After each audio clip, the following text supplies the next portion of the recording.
Hi guys, my name is Sasha and I'll be sitting here every Wednesday telling you true crime stories. Today I'll be telling you the story of Krystal Mitchell, a 30-year-old mother of two whose life was tragically cut short. It's a quiet Friday morning on June 10th, 2016 in San Diego.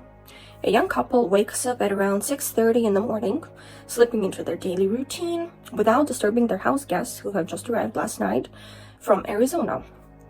The wife heads out to go to work, and the husband leaves for a few hours to run some errands, and he returned back home at around 1 p.m.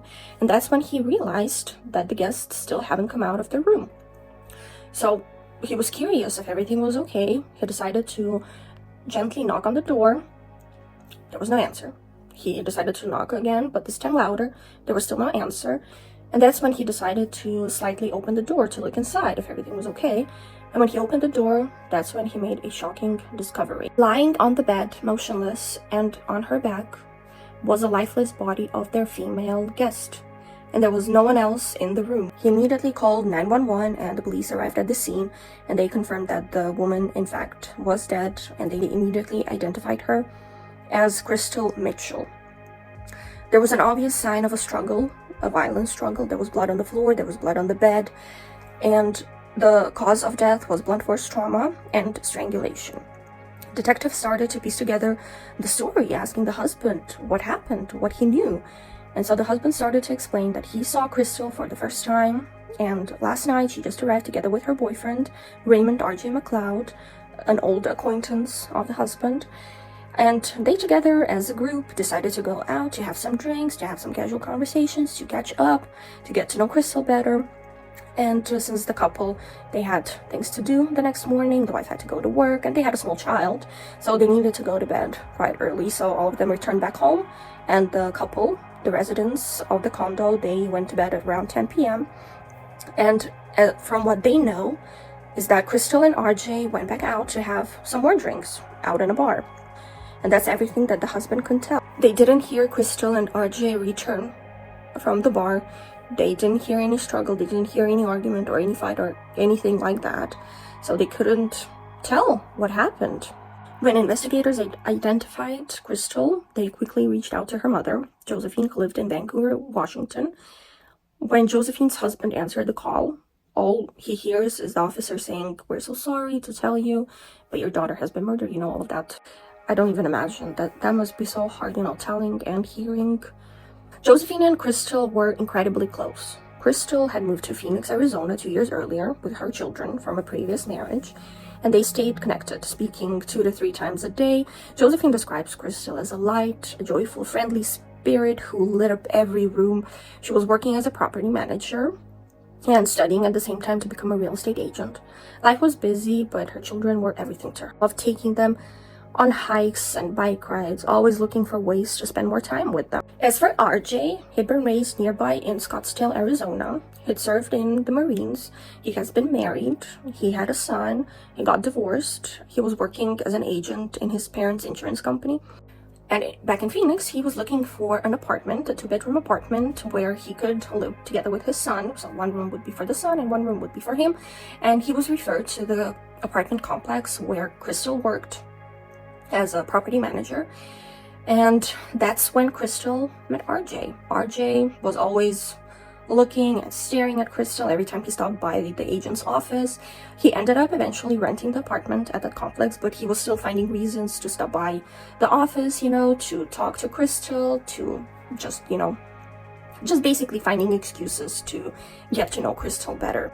Kristal was always telling her mother how dating was difficult. She obviously wanted someone to be together with, to raise the children together with, but it was so difficult, and she didn't like dating. She didn't go much on dates, and she was always saying how it's a waste of time to just spend the night out with someone and then eventually find out that you have absolutely nothing in common.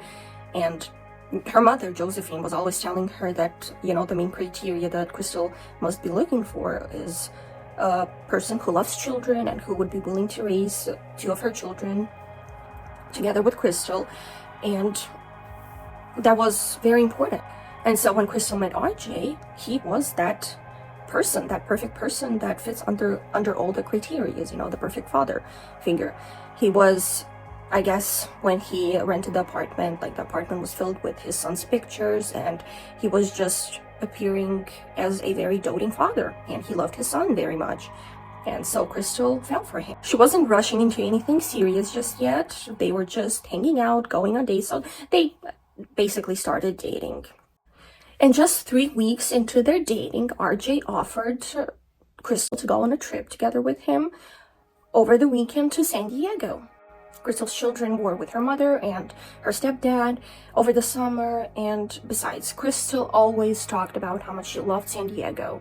It was only a 5-hour ride from Phoenix to San Diego, so whenever she had the time, the opportunity, she would always hop into her car. She would just hit the road and go to San Diego, and she was even telling her mom how one day she would definitely move to San Diego with her kids. And RJ, he knew about it. He knew how much Kristal loved San Diego, so that was a perfect plan to go to Kristal's favorite place in the world and to spend the weekend there. It's a Thursday, 9th of June, 2016. RJ and Kristal take her new car and they hit the road to drive to San Diego. When they were on the road, Kristal and her mother, Josephine, they were texting back and forth, and Josephine asked for RJ's pictures because she wanted to at least know how the person looked like, to know who her daughter was going on the trip with. And when she saw the pictures, she was just like, no, there's something not right here. There's something not adding up. That mother's instinct that something was wrong with this guy, like that gut feeling, she cannot explain it, but it's just there. And what she didn't know at the time was that the pictures that her daughter, Kristal, sent of RJ, that those images would be on 15 Most Wanted. Back in San Diego, investigators quickly tracked down the last bar where RJ and Kristal were seen together. Witness confirmed they were together and noted that tensions had escalated. At one point, there was a heated argument between Kristal and RJ, which drew attention. A third individual was involved, leading to all of them being kicked out of the bar. Outside, things only worsened as RJ got into a scuffle with someone else. After that, it's believed they returned to the condo, but what truly happened between that bar fight and the tragic discovery the next morning remained a mystery. Kristal was very cautious about who she was dating, and when RJ was trying to rent the apartment at the complex where Kristal worked, they ran 2 credit background checks, and it all came back clean. There were no red flags, but unfortunately what they didn't do was run his criminal background check, because if they did, Kristal would have never gotten involved with him. His background check showed that he had a violent past. He was married 3 times. His first wife at some point filed a report against RJ for domestic violence. And one shocking incident with his third wife, he attempted to strangle her. She was asleep when he came into the room and he started to strangle her. She woke up choking and gasping and gagging, and she was trying to fight him off. Thankfully, there were friends in the house who heard the struggle, and they immediately came into the room and they pulled RJ away from her, and thankfully she survived. But unfortunately for Kristal, no one heard the struggle and no one could save her, tragically. As investigators worked the case, they found Kristal's car abandoned at the San Diego airport a few days later. Surveillance footage revealed that RJ had rented another vehicle from the airport and drove across the border into Mexico. As days passed, the urgency to find RJ intensified. Investigators knew he was dangerous, and his escape to Mexico only added to their fears. Kristal's mother, Josephine, was relentless. She couldn't bear the thought of her daughter's killer roaming free while she mourned the loss of her child. And everyone was afraid that, if he had a violent past already and he almost murdered one of his wives, he murdered his girlfriend, what else was he capable of doing? Oh, and something else I didn't mention is that when RJ approached Kristal the first time, he was approaching her as a single man. But what Kristal didn't know was that he was still technically married to his third wife. The divorce wasn't finalized yet. Driven by the love for her daughter, understandably, Josephine was always reaching out to the authorities. She was refusing to let this case go cold, and she was an ex-detective herself, so she started to do and take the matter into her own hands and do as much as she could to help find RJ.